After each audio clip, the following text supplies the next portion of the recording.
Okay, one of our biggest expenses we have when selling on Amazon is ads. And it's one of those things that sometimes we feel like, if I just turn it off, I'll pay less. Well, if you're not buying ads, you're not getting eyeballs, you're not getting people to your offers, and so your sales are probably suffering. So it's one of those things, and it's not just to set it and forget it. So it's tends to be one of the most popular topics whenever we talk about that here on this podcast. So I am really excited to have with me here someone with a great perspective on paid ads. I got Michael Erickson from AdBadger. Michael, thanks for being here. I am stoked to be here, Kevin. Great getting to know you over the last few weeks. Really, really great having you in the network. Yeah, thanks. And it's one of those things that as we're recording this, we're in the middle of the coronavirus. So someone might be listening to this in a year from now thinking, you guys don't know what's going on the other side of that, which hopefully is all good stuff. Yes. But, it's one of those things I do feel that in a time like now, what's really coming out is the value of relationships and reaching out to people. So yes, I'll just throw this little plug out to people, even if, they're listening to this in the future and everything's all better. Reach out to somebody that you don't know and just try to connect, kind of like how you and I got connected here. Or go deep into your phone. This is something I saw in a webinar, so this isn't my own thinking, but like go into like your Facebook Messenger and go deep into the history and someone you haven't talked to in a while, or call someone in your call history or your text history you haven't talked to in a while, and just start reaching out to people. Mm-hmm. Be a lighthouse in these times.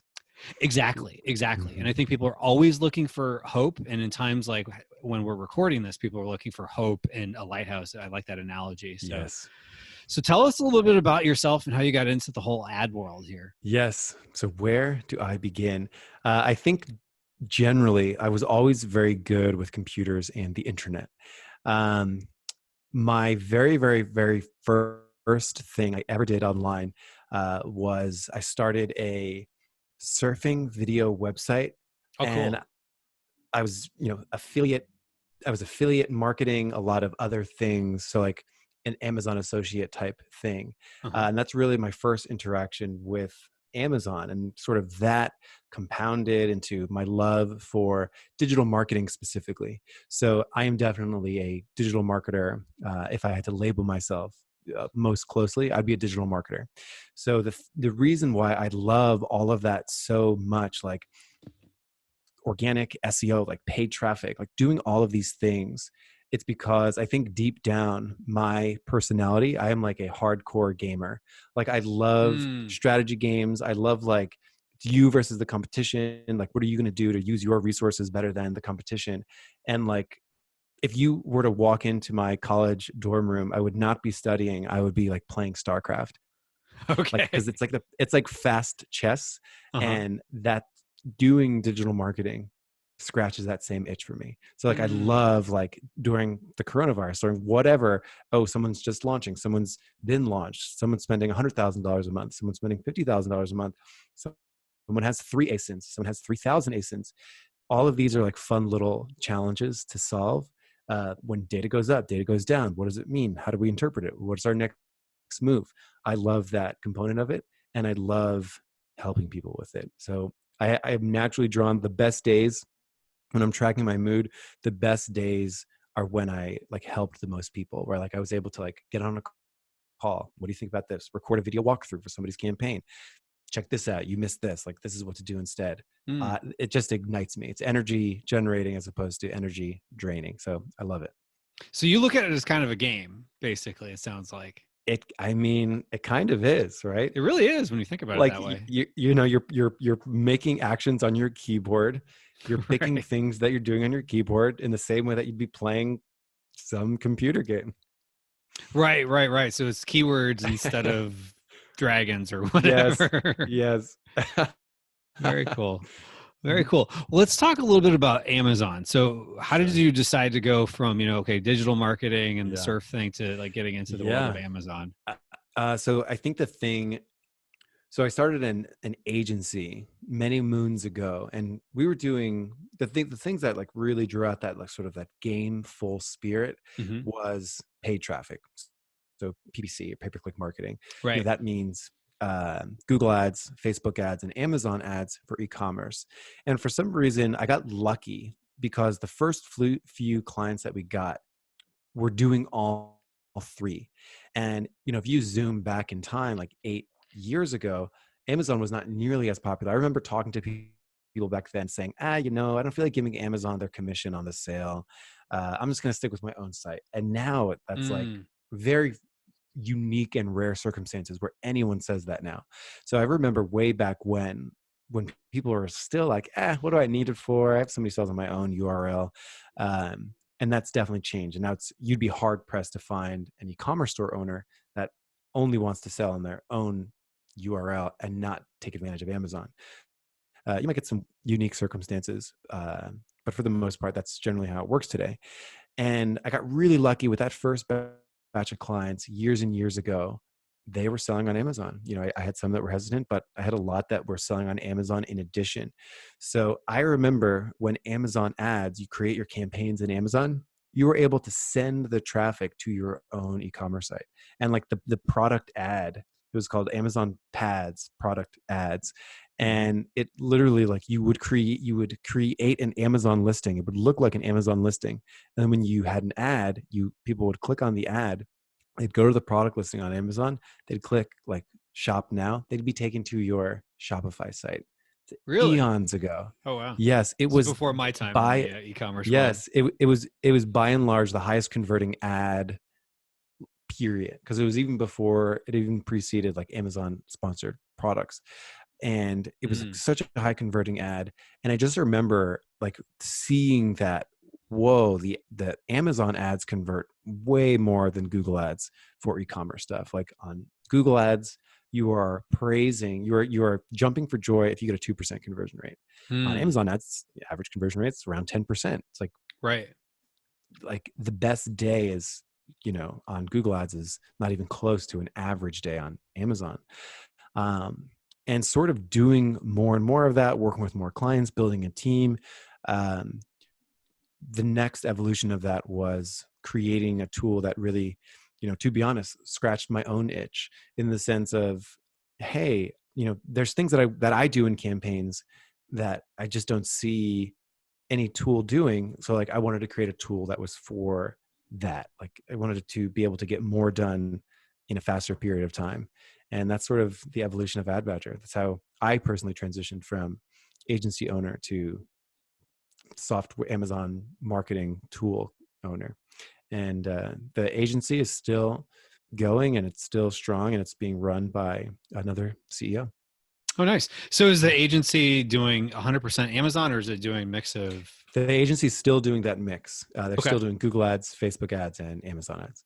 Gotcha. But your focus is all my focus Amazon. All on Amazon. Yeah. For the last few years now, I left it all behind. And to be honest, it felt in some ways very liberating to sort of like, when you believe that Amazon is the future, it's really awesome to just like double down on that. It's really awesome to say like, this is where I want to spend all my time. So it's been really fun, the choice to choose what we want to do. And like, I love what I do. So it's all cool. Gravy. Yeah. Nice. So you've had a good experience of bidding and campaigns and stuff on multiple different platforms. So I know you're going to have a good perspective here. So let's just dive into on Amazon. What are some basic philosophies you have with bids? Because so much goes into the bids and it's not just taking Amazon's suggestion, Yes. I will give you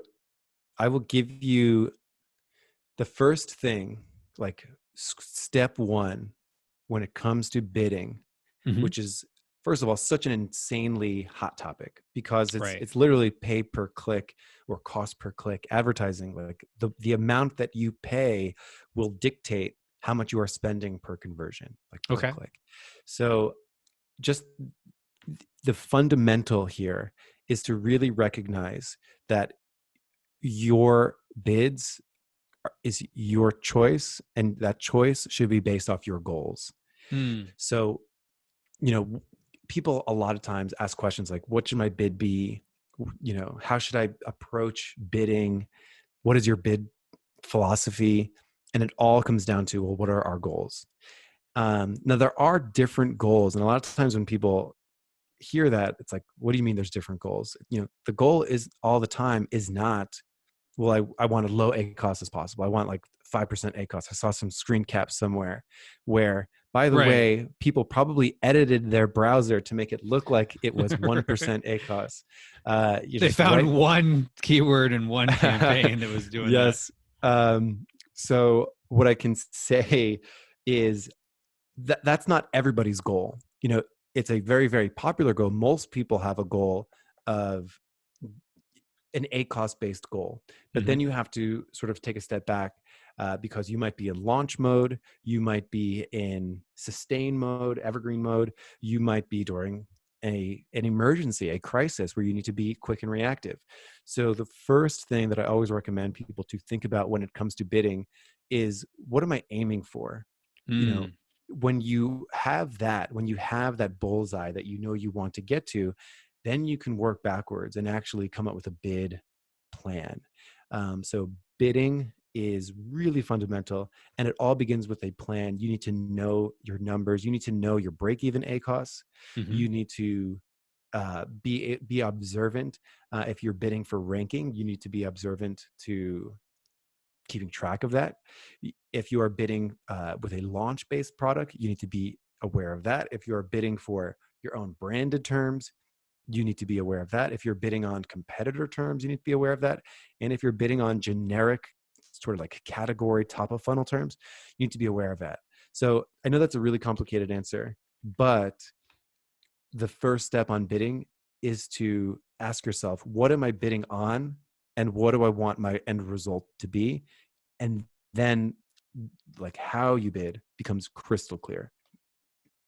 Yeah, that makes sense, because if you're launching, you kind of have to bid a little bit higher Mm-hmm. sometimes, Right. because especially if you want the higher placements, because you're going to Mm-hmm. lose a little bit of money in the launch for the long term, Mm-hmm. but you don't want to just lose money forever. Right. You need to be So that intentional about it. You need to be intentional. exactly, exactly. And you have to adjust your bids over time.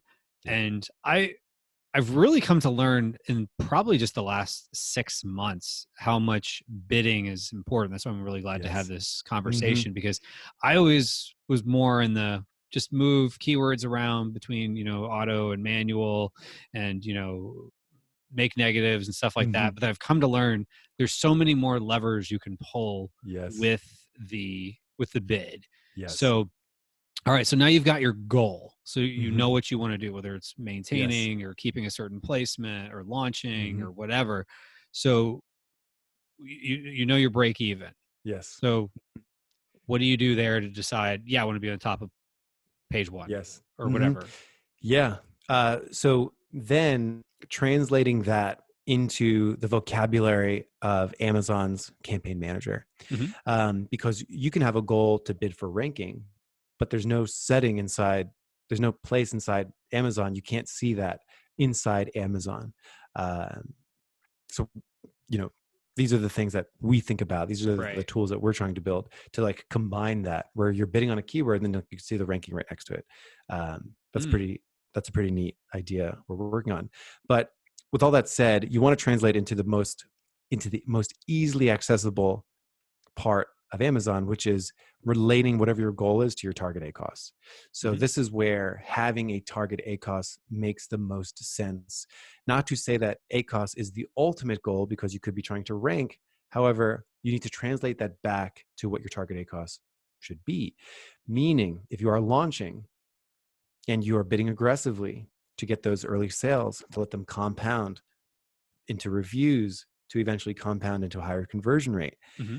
you should still have a target ACOS in mind. Um, Mm. I was talking to someone just the other day, and they said, I have this product. It's nice because I have subscription, so I'm tolerable to a higher ACOS. But his ACOS was something like 175, and he's 175% ACOS. And he's like, that's just way too high. So we were then brainstorming. Okay, like we want to go aggressive because we have recurring subscriptions, but at the same time, we don't want to be at 175, 200% ACOS. So where do we get this down? And then where do we get it so that at what, basically we asked the question, at what target ACOS is the sweet spot for us? At what target ACOS are we comfortable with acquiring those customers, knowing that a percentage of them will recur without sacrificing too many sales. Mm-hmm. So having this target ACOS slider, if you think about it, so the more aggressive your ACOS, the higher your ACOS is, the more aggressive you can be with your bids. The more conservative you are with your ACOS, the lower it is, the lower your bids will be. So that is the way to think about that. And then part of the second step of sort of translating it to a target ACOS goal is understanding that the more you bid, the higher your ACOS, the more you bid generally means the more visibility you will get for something. So if you're cranking up your bids, you can expect your ACOS will go up, and ideally so do your clicks, so do your impressions, and so do your conversions. You get a higher volume, but because ACOS, ad cost over sales or ad cost of sales, you are increasing the top part of that. You're increasing the ad cost. So you're making that go up, and you need to be careful that you're not making that numerator go up faster than the denominator, the number on top, ad cost over sales. If you make ad cost go up a lot, you will, could find yourself in a pinch where you're bidding and you're getting 175% ACOS.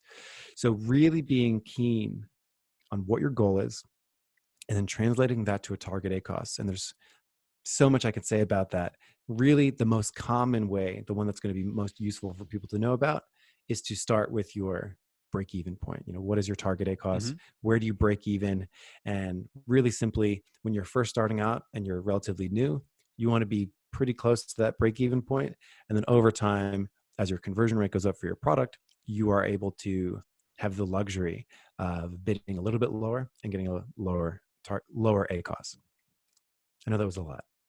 Yeah. And some of it too is, over time, it was all good information. And over time, you learn your product, you start making negative keywords, and you can adjust bids as well. So bidding isn't the only lever, but, I've come to realize oftentimes maybe I was pausing keywords too much where maybe I should have lowered them. Yes.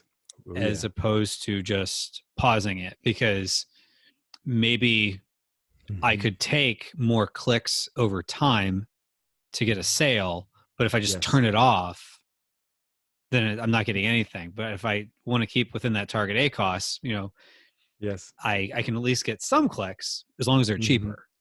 As long as they're, and that's it. That kind of leads us to, I guess, my third point. I didn't have these scripted out, but good interviewer that we're guiding it this way. Thank you. The third point is, and I'll preface this by saying, bids are moving targets. So as you get more data in, we need to update our bids. And this is where some people get into trouble. One time we sat down and we did an episode of like the 7 characteristics, like the 7 personalities of bid optimization. And like one of them was like loose and fast Larry, who like comes into his account and he sees a high ACOS. Right. So he like sets the bid to 10 cents. And then he logs in a week later and he's like, wow, I have no clicks. So then he sets it to $3 because he forgot that it was, that he forgot it was a high ACOS keyword. So like one thing I'll say is having like, the reason I mentioned like have a good goal in mind, translate that goal to a target ACOS. And then the third point is really be like, we want to be calculated Carl. Basically, we want to calculate everything. We do not simply want to, oh, my ACOS is bad, let me pause it or set it to a 10-cent bid. And we also don't want to be, oh, my ACOS is good, let me double the bid or triple the bid or anything like that. Or I'm not getting any impressions, let me go ahead and quadruple my bid. So being less loose and fast Larry and being more like calculated Carl, which as we'll get into, like how do we actually calculate it? That can be sort of the fourth thing we move to, but understanding that we don't want to be loose and fast with our bids because they are so valuable. The difference between a 75-cent bid and a 35-cent bid, that's massive. That's twice. If assuming the conversion rate is going to be the same over time, you will end up with either 100% ACOS or a 50% ACOS with those 2 bids. So while we might look at it and say, oh, well, it's only 35 cents away, it could mean the difference between an ACoS that's 100 versus 50 or 50 versus 25%. So we need to be calculated, and I think we're naturally getting there of how to calculate that. So when we're inside Amazon and we are looking at our bids, how should we be thinking of them?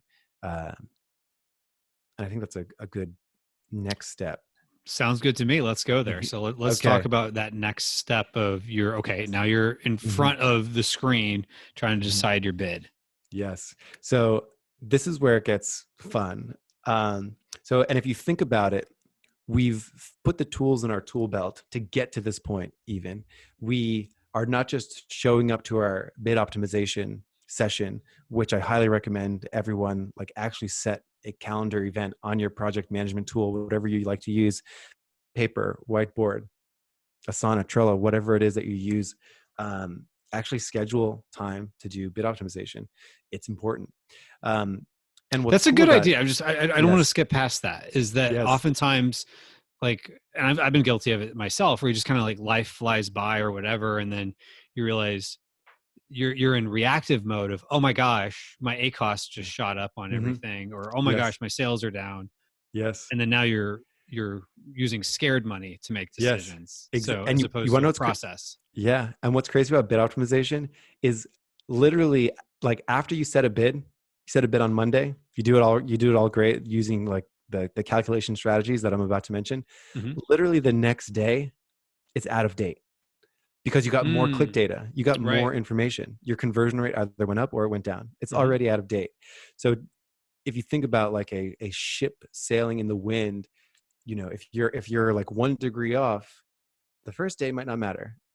But like as you extend that out, like, Christopher Columbus didn't land in New Jersey. He landed way south. Like he was off by a little bit when he left, and then he landed way, way far away. So that's how I like to think about bid optimization is like, maybe a day, you'll be okay. 2 days. And it more so matters like the volume of information happening. If you have a smaller account, maybe you're spending $1,000, $2,000 a month on your ads, getting around 1,000 clicks, letting it go a few days, you're not going to go too far off course. However, if you're spending $1,000 a day, every day is so valuable. You're getting a month's worth of information compared to the first person I just talked about. So that's a quick note on actually scheduling time to bid optimize. That's a new word. I like it. We'll put that into the lexicon. Actually, today I did use the word negativize, which is the act of adding a negative keyword. Let's negativize this. Okay. Yeah, let's negativize that. I like it. So we are actually at this stage where we are calculating that bid. And as I was mentioning, we're not approaching it with an empty tool belt. We have our goals. We have our target ACoS. And we know that we need to calculate. We can't be herky-jerky crazy with all of our bids. So the easiest thing to do and the way to think about this is your bid should be based off the expected next click. So the next click has a conversion rate. If you have a 10% conversion rate, that's a 10% chance that the next click will convert. If you have a 25% conversion rate, that means there's a 25% chance the next click will convert. So if you think of bids and clicks that way, there's so much focus on cost per click. How much are we paying per click? That's one part of ACoS. That's the cost. The other part of it is revenue per click. How much do we generate per click on average? Because that's really what cost per click is. That's the total amount that you're spending by the total amount of clicks. That's how cost per click comes in. So in the same vein, your revenue per click is how much revenue this keyword generates by click. So go ahead. Sorry, I've never heard anyone talk about revenue per click as it pertains to Amazon. I've heard it in other places in the online world. I've never put the two together. You kind of like just blew my mind there on that. That's cool. Yeah. That's such a good way to look at it, is revenue per click. Yes. Because, okay. Yes. Sorry. Let's dive more into that revenue. No, per I click. love it. Thank you. That's good. That's good. I like that. I said it's a new metric. Yes, I said it earlier. Like, this is what super duper excites me. Like, Yeah. so I'm stoked to hear that I was able to share something that's Because new. because you literally could just take some of your reports and just add a column and just this divided by that, Hmm. you know. Yes, sure. Sorry, continue. Yeah. And you do bump into some things like if you have sometimes you'll get one click, one conversion. And it's like, wow, Right. my revenue per click is $30 Yeah, revenue per go click. all in on that. Right. So you do need to be aware of that. I'm not going to get too far into like statistical significance on this just yet, Mhm. but as people are going through their campaigns, the principle holds true. Mm. Like you do need to be aware of data significance. So you don't want to make crazy. You don't want to be fast and loose, Frank. Right. um, you don't want to see, oh wow, I got one conversion. My conversion rate's 100%. That one click, one conversion. My next click's going to be a conversion. So what we were sort of getting to was that you can look at a cost on a per click basis based off how much you're going to pay, your expected cost per click, and your expected revenue per click. And then as you move forward, like it's just evaluating that. Is my Mhm. revenue per click going up or down? Then my cost per click should be going up or down. And then here is super simple. This is the most simple math anyone can use to precisely get their bid. And it comes in a few steps. I don't know how many steps I'm going to say. So it comes in a few steps. The first, you have to know what your computer's hotkey for calculator is. So I'm in a Okay. Mac. For me, it's just Command Spacebar, and then I can start typing in numbers. Like I can type in 50 multiplied by 10, and it'll tell me. Um, so we need to know what our computer's hotkey is for calculation because we want to do that. Or you can do some mental math. You can be a little coarse with some of this. Um, However, all we want to do is look at revenue per click and multiply that out by our target ACoS. Because let's say you had a revenue per click of $2. And if we had a target ACoS of 50%, well, then guess what? If those numbers hold true and you're generating $2 every single click and you're spending $1 every single click, you will land at your target 50% ACoS with fair reliability. And Okay. then what happens when you look at it next week? Oh no, my revenue per click went down to 175. How do I keep my ACoS stable? I still want to be at my, you know, I still want to be at my sort of 50% target. My revenue per click just went down a little bit. Now I want my bid to be at 87 cents. And yes, I just used my calculator to get Right. 175 divided by 2. So so 175 multiplied by my target ACoS. So 175 multiplied by 50%, Mhm. that's 87 cents. That means every time I get a click, I generate 175 in revenue. I Mhm. want to spend 50% of that on my click. So that's an 87-cent click. Next week, you log in there, you notice that your um, revenue per click shot back up to $2. Great. Give it a dollar bid. So what happens there is we are using the data and we are taking that previous data and we are predicting what the next click's value is. And then we are bidding on that click's value. And that is bid optimization. Right. Okay. Yeah, Mhm. that's an interesting way to look at it is each click having because statistically over time each click is going to have a value, Mhm. because sometimes we think of number of sales, but if you just Mhm. take those number of sales divided by number of clicks, that's how many sales you're getting per click, or you could look at money divided by Yeah. clicks, or revenue divided by clicks.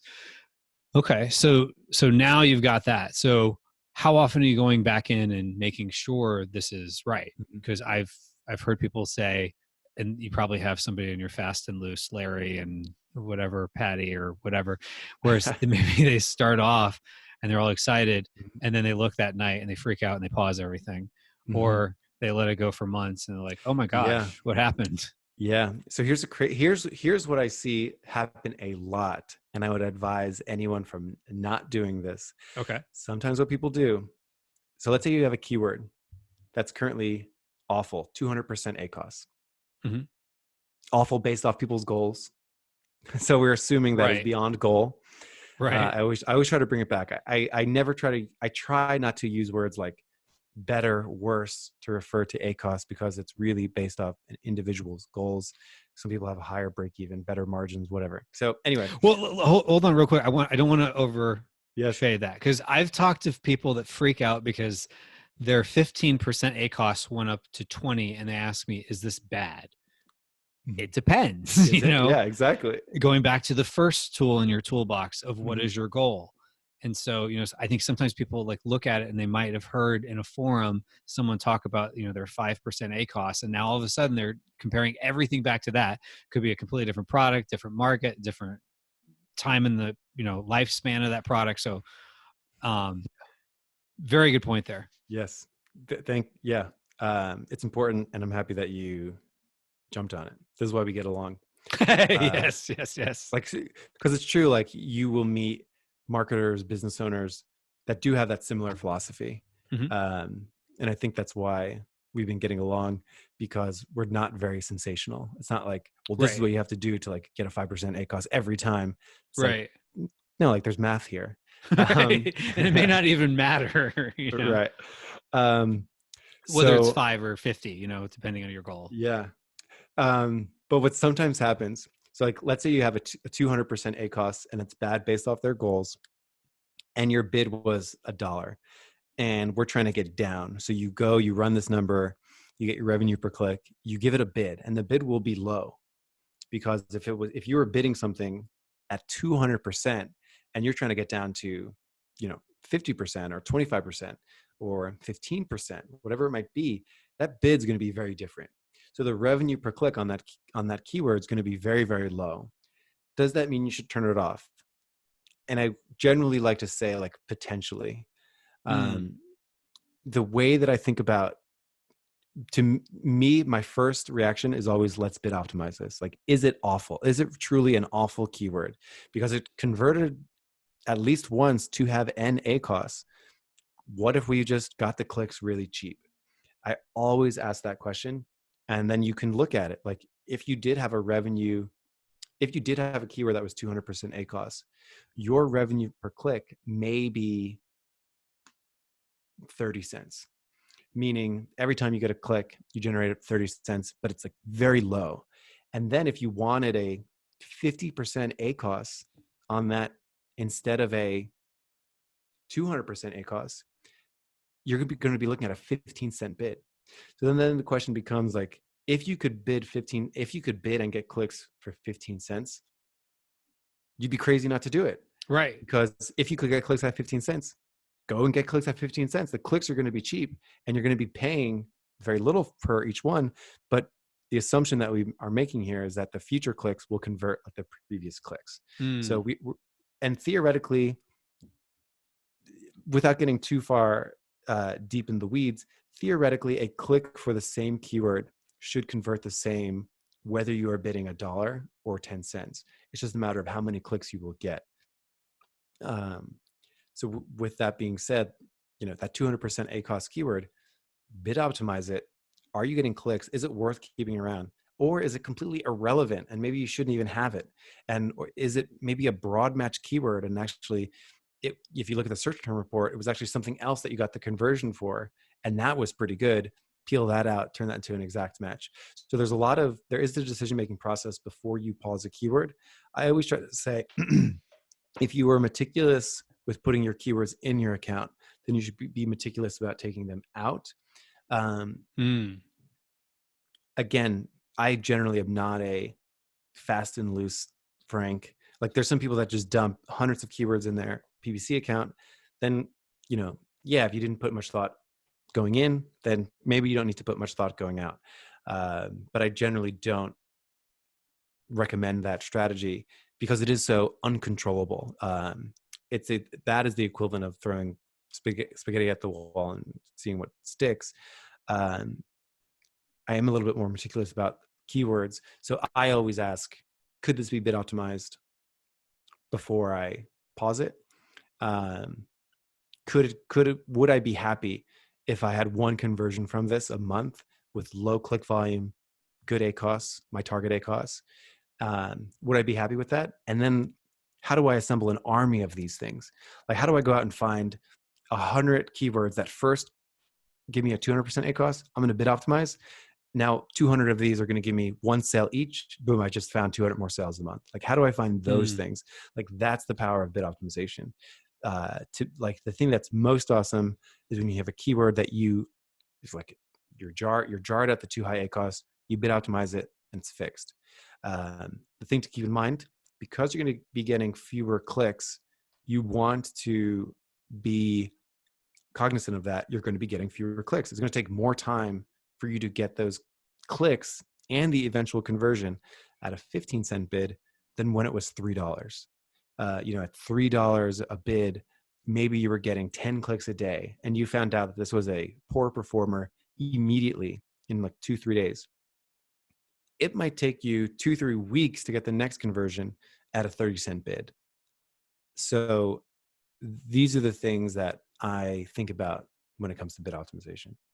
Right, because you're getting fewer impressions at the lower bid generally, or sometimes your placement isn't as good. Right. Well, going back to good versus bad, it may not be as productive or efficient, I should say.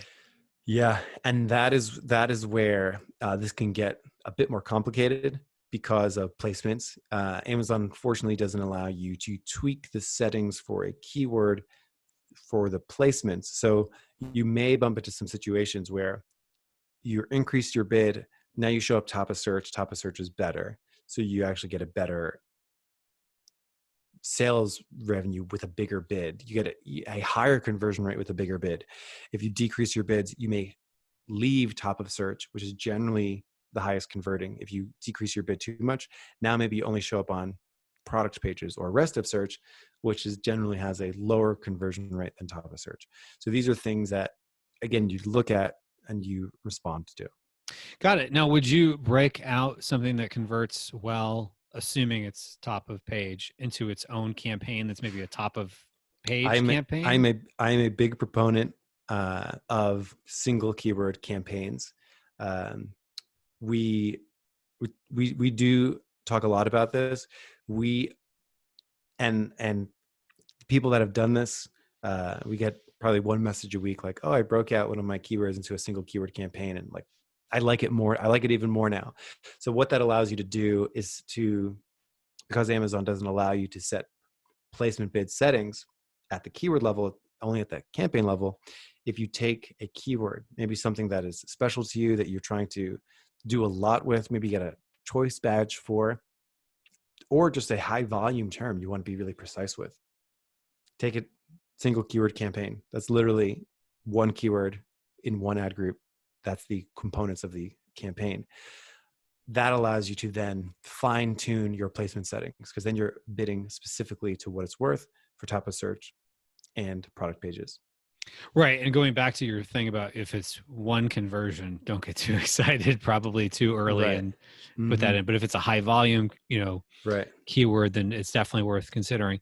Okay. So now let's change it up a little bit, because everything we're talking about is a pretty evergreen subject. Now, one thing that's probably on people's minds, as we're recording this, it's definitely on people's minds, and probably will be in a couple of weeks when this comes out, is the whole coronavirus. So, I think back to, this reminds me of, I live in Florida, and almost every year we have a hurricane that comes our way. In 2008, there was the financial crisis. And in, 2001, we had 9/11. This reminds me of like kind of all that, plus, this invisible enemy that we can't see. So it's kind of like totally put the whole world up on its head. So in times of crisis, where things are changing very rapidly, like Amazon, all of a sudden one day, I have my products are saying, because they're non-essential, we'll deliver it in a month, and there's no Prime badge. And it's not just me, it's all my competitors. So when you're in this like weird world where everything's changing so rapidly, and what we just described will work over time. But when you're kind of in the middle of the fog and it's not, the dust hasn't settled yet, what do you do in those types of scenarios? Because something will happen in the future again. And it's so good that you mentioned that, because if you see what Amazon did, so this is March 27th when we're recording this. Mm-hmm. It was like earlier in the week when they hit everybody with the 1 month shipping time, or maybe it was last week. The days are blurring together in quarantine. It was. We probably all can relate to a dip in sales around there, unless you're selling toilet paper. Right. So what happened with that? Everyone's like, "Damn, I have to wait a month for this." Right. Conversion rates go down, mm-hmm. and then people were buying things, and it's like, wait a second, it didn't take a month to get to my house. I'm able to get it in just a few days. I'm cool with that. I'm not going anywhere anyway. And now conversion rates are going back up. Mm-hmm. So the principle, and this is always true, we mentioned it very briefly, because in good times, it's really interesting. In good times, you can get away with, not being so meticulous. And then during panic times, during crises, all things become more important. So the thing that becomes way more important in a crisis like we were having, not only a crisis, but a fast moving one, where like literally everyone's hit with a 1 month date, conversion rates go down, and then consumers eventually realize it won't actually take a month. So let me buy it anyway, where conversion rates are maybe going back up in certain areas. So how do you handle those fast moving situations? What do you have to look at? This is where you have to change your date ranges of what you're analyzing. And this is where perfect example, Black Friday happens. You don't want to go into Black Friday with the same bid that you had 3 weeks ago. Mm-hmm. Even if your revenue per click is historically the same. So you need to be aware, okay, what am I expecting to happen? I'm expecting conversion rates to go up. So I can look at my revenue per click. Maybe it says $2 revenue per click. I'm expecting my conversion rates to go up on Black Friday. And there's places where you can get this data. We share some of this data, like how much you should increase. But you can look at that and say, well, let me expect a $2.25 revenue per click. So let me bid it for that. And then what that does, you get a little bit more aggressive when you anticipate something changing. But then now it's end of the holiday season, and now you don't want to be bidding using 30 days, the last 30 days or last 60 days worth of data, or even the last 90 days worth of data. Because why? Well, we have all of the holiday season in there. So on January, there's normally a dip in sales because people get a little buying burnout. So they're sort of letting their shopping less. They're like, "Ooh, I've made it through the holiday season." So what do you do then? You don't look back and use your last 90 days worth of data. You sort of have to look at that and anticipate, hey, my conversion rate's probably going to go down. My ACoS will go up if I don't do anything. I'm going to, I have a $2 revenue per click right now. I'm going to assume over the next week, it's probably only going to be $1.50. I'm going to adjust my bids, predicting that $1.50 revenue per click instead of my historic $2. So anyway, that got us to coronavirus, and sort of just that mindset that there is a degree of prediction that we need to make. And this is where trying to identify like leading indicators. Is there anything I can look at to try to predict what's going to happen? Because if you just look back at the last time period, everyone gets hit with that 1 month delivery date. I was like, ugh, this is bad. And then eventually consumers sort of realize, because as I was just looking today, conversion rates on March 27th appear to be going up. And that has to do a lot with people, and I do not recommend this during coronavirus, are just turning off their campaigns. Guess what that does? That makes the clicks cheaper for everybody else. Gotcha. That makes all of your competitors that are going to ride it out. You just made their ACoS better. You just made their data better. Right.